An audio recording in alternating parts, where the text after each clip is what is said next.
Sara had always been a curious teenager.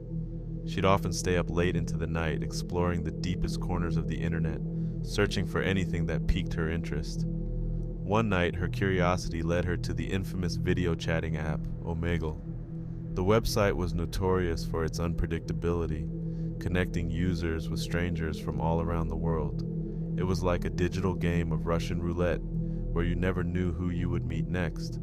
Sara's friends had told her stories about the strange and creepy encounters they'd had on Omegle, but her curiosity got the better of her. With her laptop in a dimly lit room, she decided to see what all the fuss was about. She clicked on the Omegle link and found herself staring at her own nervous reflection in the laptop screen. The first few encounters were relatively mundane. She chatted with a guy from France, a girl from Australia, and a couple of college students from her own country. As the clock neared midnight, she decided to have one more conversation before calling it a night. The next connection was different. Instead of the usual video feed, she was met with a pitch-black screen. She could hear faint, distorted breathing coming from the other end. It was unnerving, but her curiosity overpowered her unease, and she decided to stay connected. A voice finally broke the silence. It was a low, raspy whisper. "Do you want to play a game?" the voice asked. Sara's heart raced. She didn't know what kind of game this person was talking about, but it felt ominous. She hesitated for a moment, but then replied, "What kind of game?" The voice on the other end seemed to be pleased with her response. "A simple game," it said. "We each take turns asking questions, and you must answer truthfully.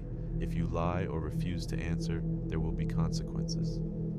Despite her growing unease, Sara decided to play along. "Okay, I'm in," she replied. The first question came from the darkness. "What is your deepest fear?" Sara thought for a moment before answering. "I'm terrified of being alone in the dark." A chilling chuckle emanated from the shadows. "Excellent, your turn." Sara hesitated but then asked, "Who are you and why are you in the dark?" The voice responded, "I am the one who waits in the shadows. My presence is as old as the internet itself, and I've been waiting for someone like you." Sara's fear began to intensify. She tried to disconnect, but the screen wouldn't respond. She was trapped in this eerie conversation. The shadowy figure continued with another question. "What would you do to escape this conversation, Sara?" Tears welled up in Sara's eyes as she realized the gravity of her situation. She whispered, "Anything."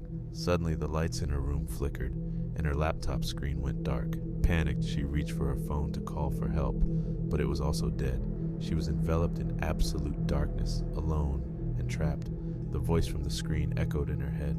"I told you, I've been waiting for someone like you."